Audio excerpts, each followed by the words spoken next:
Շնորհակալություն, պարոն վարչապետ, ուզում եմ անդրադառնալ ազգային ժողովում երեք ձեր հնչեցրած հայտարարությանը մի հատված մեջ բերեմ։ Ես չեմ կարող հավատալ, կներեք հազար ներողություն, եթե հիմա ասեմ, գիտեք ինչ, կարող է ուժեղ Հայաստանը, Հայաստան դաշինքը, ուժեղ ՀՀԿ-ն եւ ԲՀԿ-ն անցնեն խորհրդարան, նշանակում է իմ մտքով անցկացնեն, որ Հայաստանի Հանրապետությունում այդքան շուն ու շնորհյալ կա, որ կարող է իրենց օգտին քվեարկի։ Պարոն Փաշինյան, այսպեսով դուք արդյոք ճնշում չեք գործադրում հայաստանյան քաղաքացիների ազատ կամ արտահայտման վրա, ովքեր կնախընտրեն ոչ թե իշխանություններին քվետալ, այլ ընդդիմադիր ուժերին։ Նախ թույլ տվեք ասել, որ ձեր մեջբերումը իմ խոսքից է, բայց խոսքը ամբողջական է, այսինքն ես նախ ասել եմ հետևյալը, որ քաղաքական ուժերը պատերազմի եւ որ նույնն է նախկինների եռագլուխ կուսակցությունը գալիս մարդկանց անվանում է ժեղ, անվանում է շունուշանգյալ, անվանում է բոշա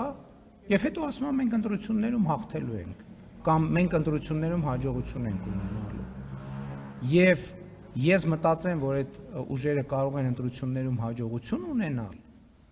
եւ նրանք դրանով մարտահրավեր են նետում Հայաստանի Հանրապետության քաղաքացիներին։ Այսպիսով իրենք պիտակարավորելով իրենց պոտենցիալ ընտրողներին որպես այդպիսին։ Եվ ես ասում եմ, չեմ կարող նախ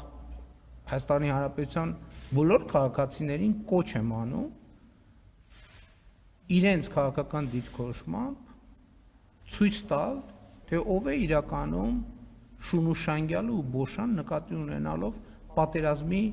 եռագլուխ կուսակցության վերնախավին։ Եվ այո, շատ անհարգալից կլինի իմ կողմից, եթե ես մտածեմ, որ Հայաստանի Հանրապետությունում կան քաղաքացիներ, ովքեր պատրաստ են պատերազմի եռագլուխ կամ որ նույնն է նախկինների եռագլուխ կուսակցության ներկայացուցիչների մարտահրավերը կուլ տալ եւ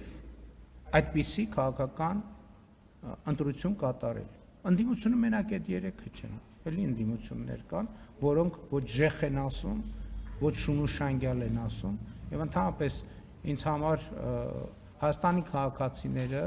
2018 թվականից ունեն ազատ կամ արտահայտման իրավունք եւ ոչ քավլիցի մտքով այդպիսի բան չի կարող անցնել։ Չի կարող անցնել, որովհետեւ դա կհակասի իմ քաղաքական ինքնությանը եւ իմ քաղաքական ծագումնաբանությանը։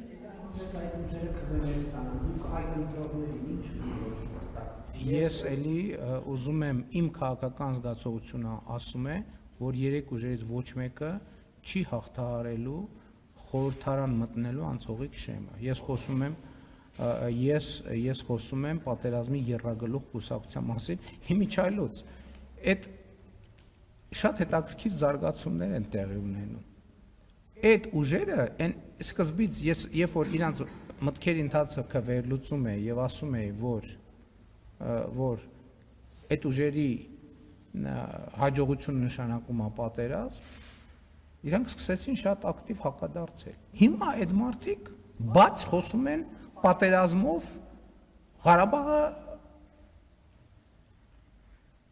վերցնելու մասին։ Դուք հասկանում եք սա ինչ աղետի պոտենցիալ է Հայաստանի Հանրապետության համար։ Բաց տեքստով են արդեն դրա մասին խոսում։ Եվ նաև էսա պատճառը։ Ես մենակ այս գործոնը չեմ նշում, մենակ անվանարկման գործոնը չեմ նշում։ Օրինակ խորհրդանական քննարկումներ։ Ես նստած լսում եմ ինչի մասին են խոսում մարդիկ։ Այդ մարդկանց լսելով ես հասկանում եմ, որ մենք թոշակը չենք բարձրացրել, որ առողջության ապահովագրությունը չկա, որ դպրոցներ չեն կառուցվում, որ մանկապարտեզներ չեն կառուցվում։ Մենք ոչինչ, բայց մարդիկ տեսնում են, չէ՞։ Ոնց կարա մարդը լկտիությանը, ստին եւ պատերազմին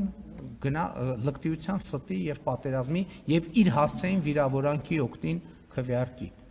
Ես կներեք ամենայն հարգանքով չեմ կարող ես տենց բան մտածել։ Հազար ներողություն, որ ձեզ վրա եմ օրինակ վերում, բայց եթե ասենք մեկը ձեզ այդպիսի խոսույթով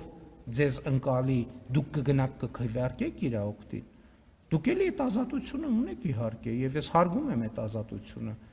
որ դուք կարող եք դա անել, բայց ես չեմ կարող դրան հավատալ, որովհետև դրան հավատալով ես ինչ որտեղ այդ անհարգալիցությանը կմիանամ։ Ես չեմ կարող հավատալ դրան։ Էլի ներողություն եմ խնդրում, որ ձեր վրա եմ բերում օրինակը, բայց կարող եմ իմ վրա բերել օրինակը, իմ դեպքում էլ կասկած չկա։ Շնորհակալություն, հաջորդ հարցը Արմատ մեդիա ԱՄՆ